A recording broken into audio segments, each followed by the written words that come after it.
Good day, and welcome to the AdvanSix 3Q25 earnings conference call. All participants will be in listen-only mode. Should you need assistance, please signal a conference specialist by pressing the star key followed by 0.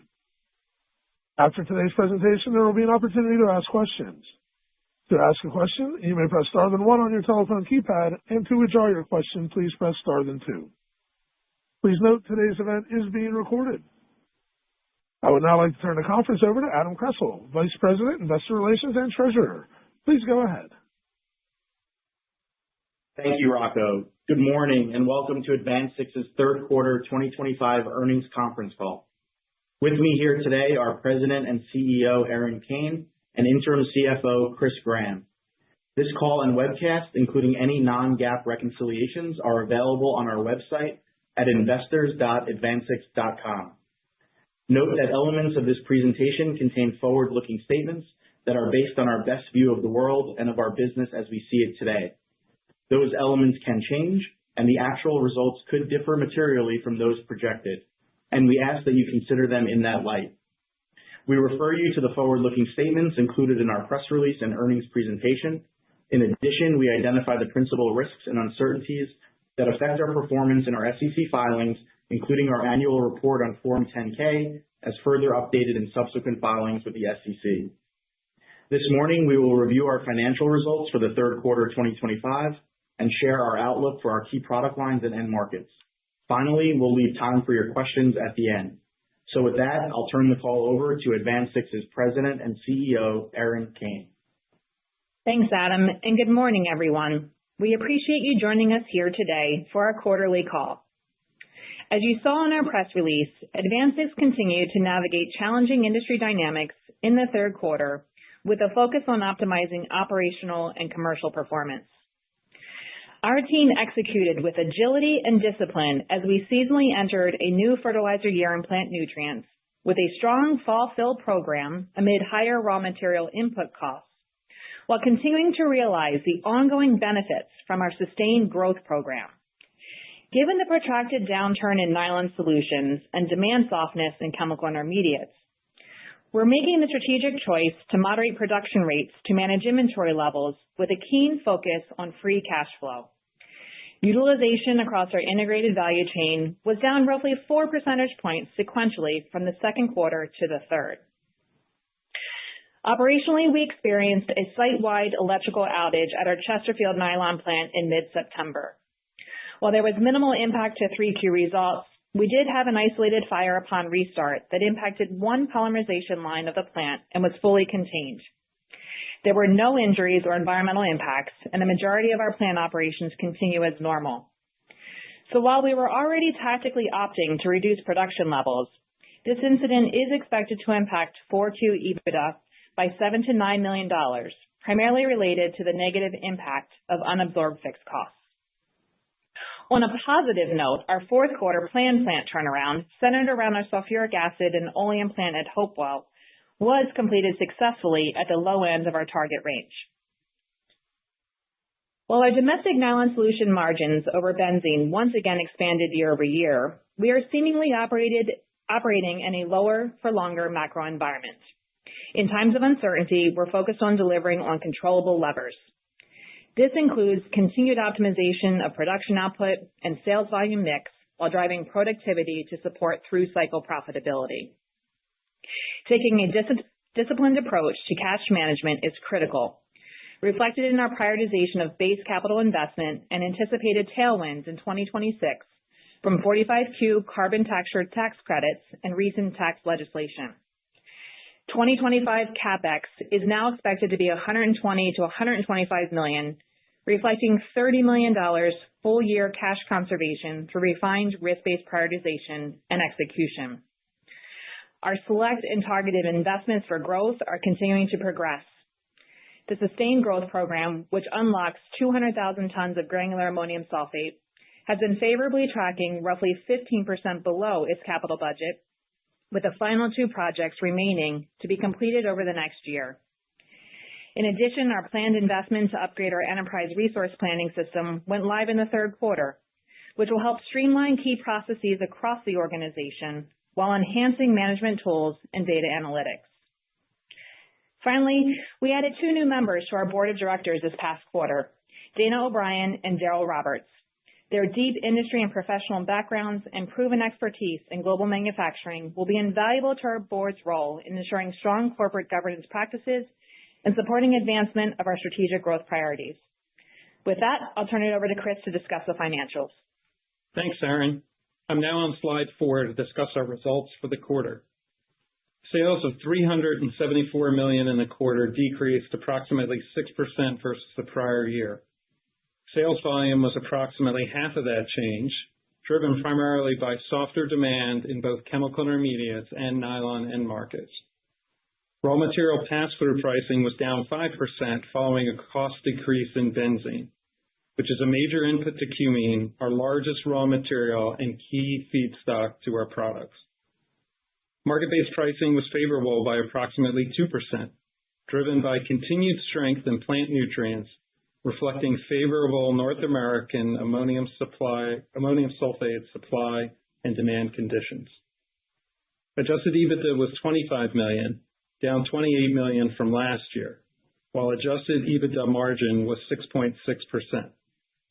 The decline in earnings versus last year was primarily driven by a reduction in acetone price raw spreads, as we anticipated, the impact of lower nylon and chemical intermediate sales and production volume, and higher utility costs as a result of increasing natural gas prices. On a sequential basis compared to the second quarter, we saw a nearly $20 million earnings decline due to typical ammonium sulfate seasonality with the start of the new fertilizer year. In addition, our results reflect the impact of moderated production rates amid softer demand for nylon solutions and chemical intermediates. Now let's turn to slide 5. Here we are illustrating our quarterly sales contributions by product line, as well as price and volume breakdown, both year over year and sequentially. We believe this double click into the underlying dynamics of our financials provides insight into our commercial sales and performance. Plant nutrients continues to positively stand out. While we navigated typical seasonal pricing considerations, our continued strong performance in Q3, including the higher year-over-year pricing of our fall fill program and favorable sales mix supported by our sustained growth program, are further proof points to the resiliency of sulfur nutrition demand. Broader nylon markets continue to face pressure here in the U.S. and abroad. However, our domestic market-based pricing across nylon solutions is holding steady, while raw materials pass-through pricing saw declines on lower benzene input prices. And lastly, acetone pricing has moderated, as expected, from the multi-year highs witnessed in 2024. Let's turn to slide 6. Our end market exposure remains a strategic advantage. It provides a source of diversification, which helps insulate the company from significant variability in any one industry, as demonstrated by our results in various environments. We've highlighted our exposure in descending order with agriculture and fertilizer at the top. This is an area that continues to grow. We estimate sulfur nutrition demand growing 3 to 4% per year on average, and where we are leveraging our expertise as leaders in the space. There continues to be robust acceptance of the sulfur value proposition amid underlying increases in global nitrogen pricing, primarily driven by supply-side impacts. Given current corn futures, this is a positive reinforcement that the value chain believes in sulfur to improve economics for the same acreage. We believe stock-to-use ratios globally continue to support fertilizer demand over the long term. Moving to building and construction, dynamics here remain largely unchanged. Across this end application, we have direct and indirect exposure across nylon and intermediates through flooring, oriented strand board, and paints and coatings, to name just a few. Our view is latent demand will build and begin to recover through 2026, assuming moderating interest rates going forward. Plastics does remain challenged, reflecting broader macro softness.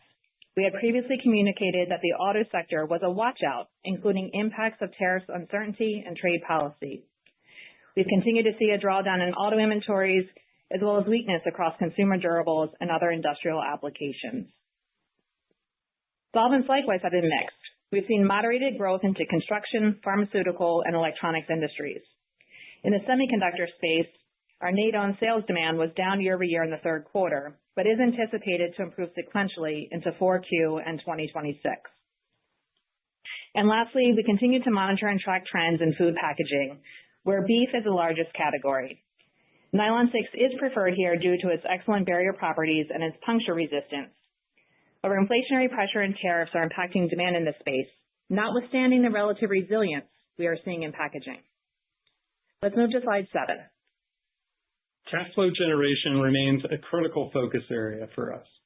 We believe it's important to view our business performance on a trailing 12-month basis, given the linearity considerations, primarily driven by the timing of the fertilizer season. Trailing 12-month free cash flow through Q3 2025 is approximately break-even, and we continue to target positive free cash flow for the full year of 2025. There are a number of levers that we're focused on to bolster sustained and improved cash flow generation moving forward, including working capital initiatives, risk-based prioritization of capital investments, cost productivity, and tax optimization. Our balance sheet is positioned to provide optionality and the ability to weather the challenging macro environment. We expect strong free cash flow in the fourth quarter, supported by working capital tailwinds, including the ammonium sulfate pre-buy cash advances. As Erin mentioned earlier, we're able to capture a roughly $30 million reduction to our full year 2025 capital plan. We expect CapEx for 2026 to be in the range of $125 to $135 million.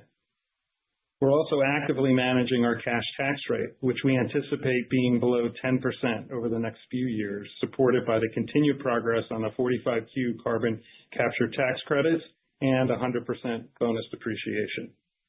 Now let's turn to slide 8 to wrap up before moving to Q&A.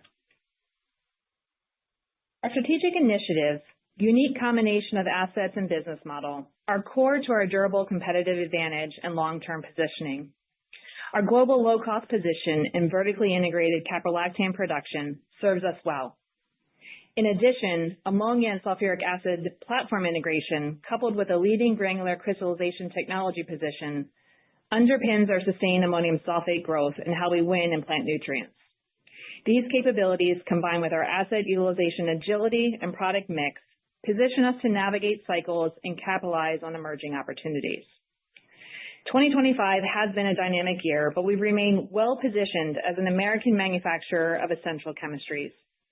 We have been operating with structural tariffs in place globally across our value chains for quite some time, so we are adept at navigating an environment like this.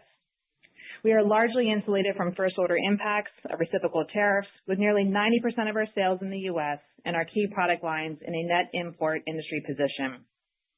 Our U.S. footprint has allowed us to optimize our tax position with a meaningful impact on cash flow going forward.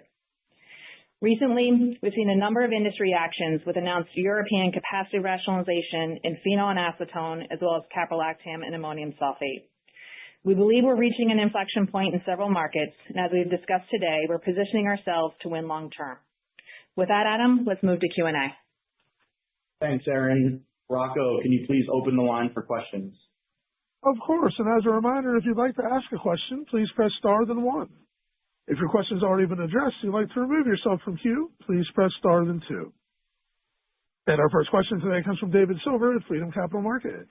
Please go ahead.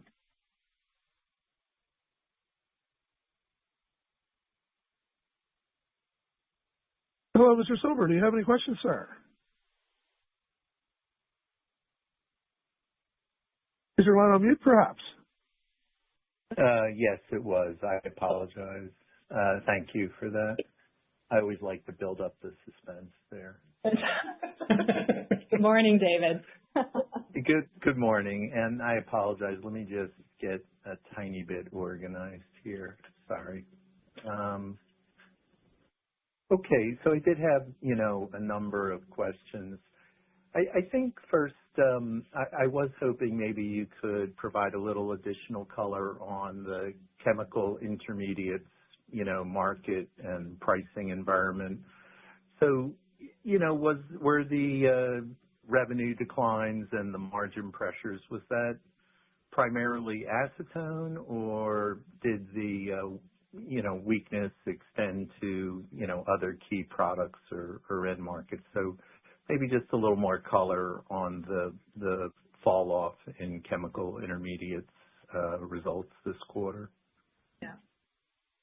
Certainly, and we recognize that we provided some new, formats here today, and we did go ahead and include the specific line of business industry spreads and KPI updates in the appendices for reference. But yes, on the acetone side, as you well know, David, represents roughly 50% of our sales in chemical intermediates, and we would characterize Q3 as really more in line with our expectations, right? As we headed into the year, we've been saying that we did expect phenol demand overall to remain subdued, right? That would keep acetone supply and demand, balanced, but that we were expecting that we would come off the highs of 2024 and certainly probably moderate back to cycle averages. And that's where we continue to see the market play out. Our portfolio is well balanced between small, medium, and large buyer that allows us,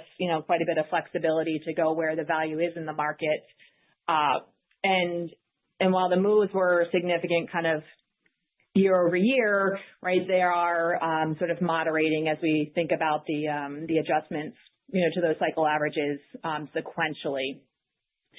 But when you look across the rest of the portfolio, as you say, we hear in a number of other end markets, whether it's electronics, paints and coatings, adhesives, you kind of think about ag chemicals, the full space. In general, we would say that there's continued views of softness. I think this is thematic, what you're seeing across the entire chemical sector, not necessarily anything unique to us. We did call out the semiconductor space and NATO demand. We're seeing signs that that's picking back up in Q4 with some sight of improvement into 2026. So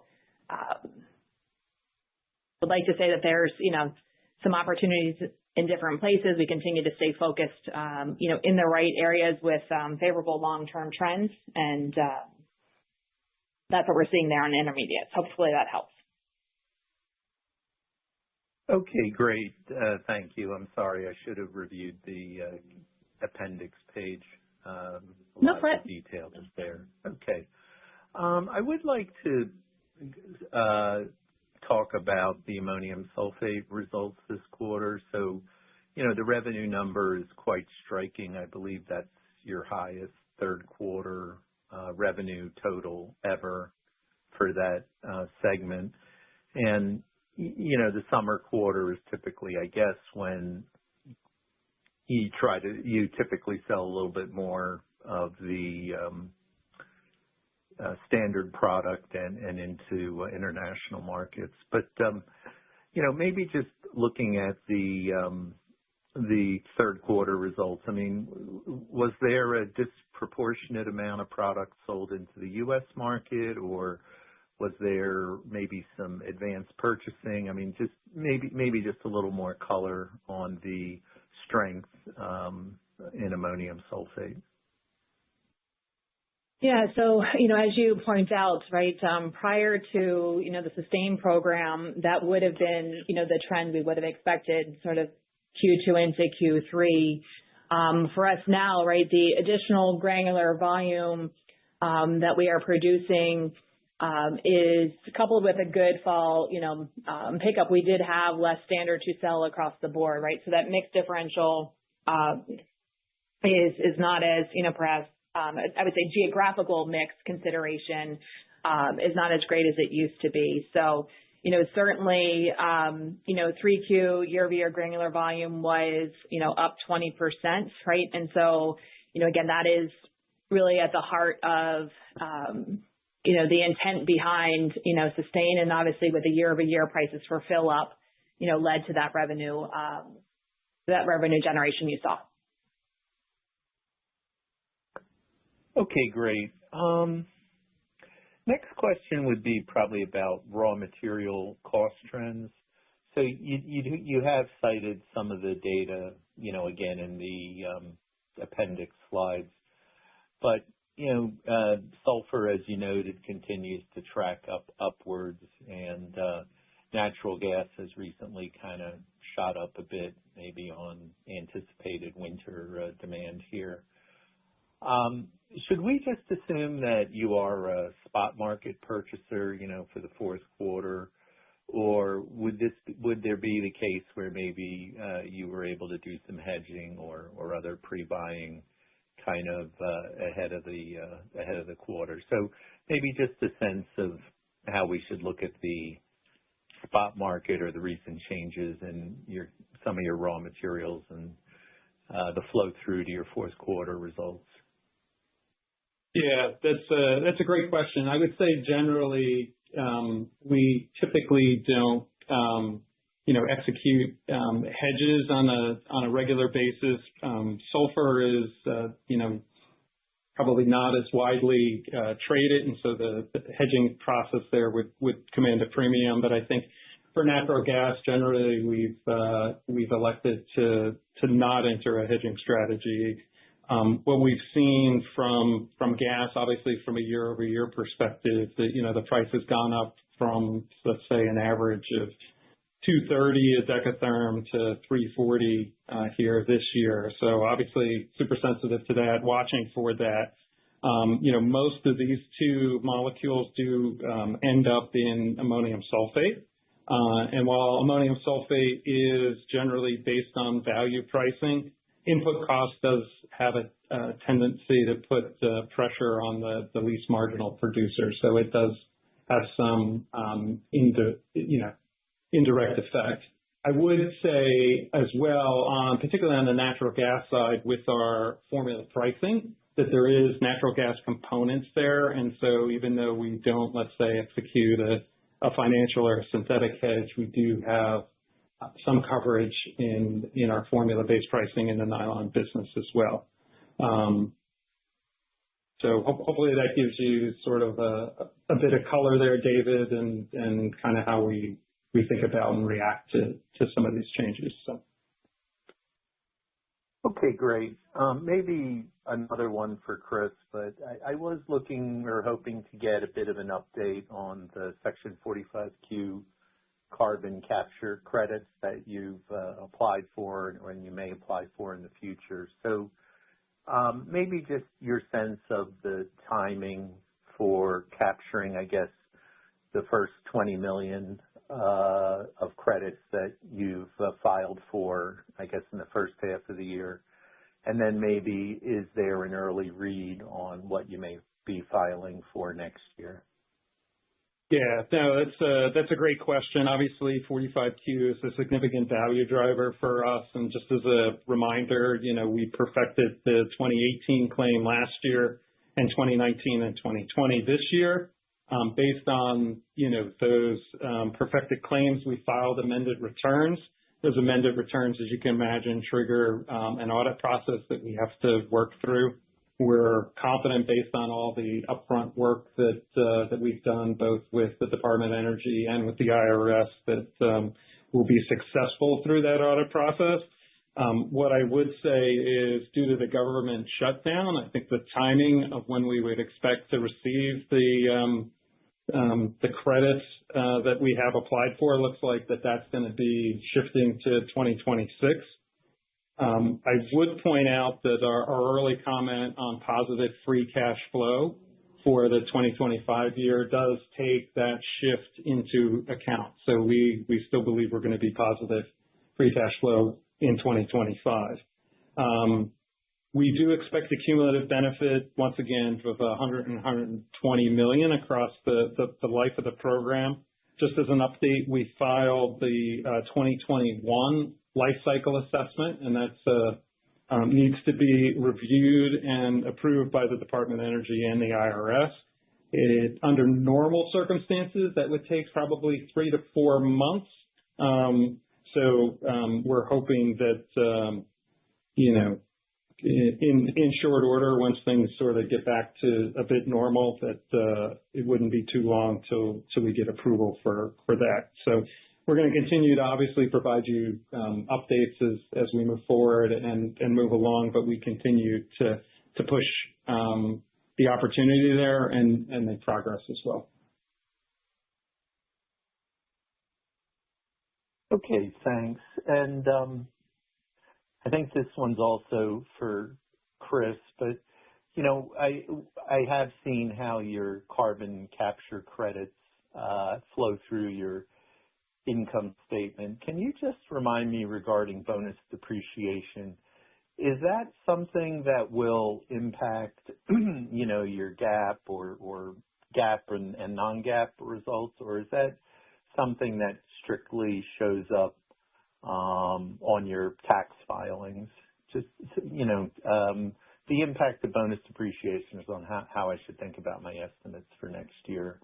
Does that impact them, or is the impact solely going to be reflected on, your tax-based filings?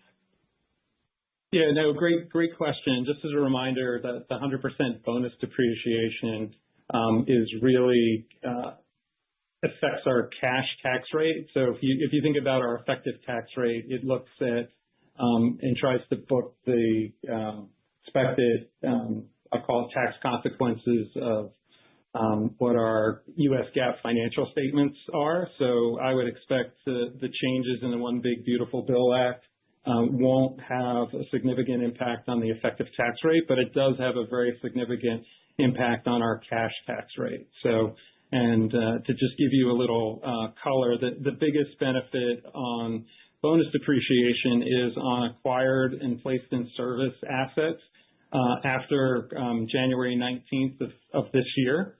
So the dollar benefit of projects that qualify for both of those is $2 million for the calendar year 25. As we move forward to 2026, the benefit is going to grow as more of the projects qualify for those criteria. And we expect that number to be sort of mid in the high single digits from a cash tax basis. And we would expect 27 to be even larger than that. So hopefully that gives you a sense there of how it'll get expressed in the sort of the order of magnitude as we move forward. So. Okay, no, very, very helpful. I did get my CPA, but it was a long time ago. And thank you for walking me through that. A lapsed CPA, I know, I admit it. Yeah. All right. Yeah. So this one, it has to do with slide 7, and in particular, the next to the last bullet point where you talk about inventory management, and then you say cost reduction initiatives for 2026. And I think it was touched on briefly in the prepared remarks, but just wondering if you could maybe talk about some of the buckets that go into that category of cost reduction initiatives for 2026. Thank you. Sure. I mean, as you would expect, our normal course focus on productivity includes things like, optimizing yield, certainly in inflationary energy environments, energy utilization programs like this. Here specifically, David, we're programmatically, setting up to really address non-manpower fixed costs. You may see this, across other companies when they announce these types of programs. We believe that there is a meaningful opportunity for us to, I would say, target that programmatically. And that's what we're really pointing to here. So, we would be in a position as we continue to set ourselves up for that. It's likely a 2-year type of a program, but in February, we'd be happy to come back and, certainly clarify and quantify, what we expect to be our 2026 targets and sort of what our full run rate, opportunity set would be for that program. Sure. Okay. All right. Very good. And let me just ask, but if I'm the only one here, I just have one or two kind of additional questions. Would that be okay? Or is there if not, I can get back in the queue. Sure, David, go ahead. Okay.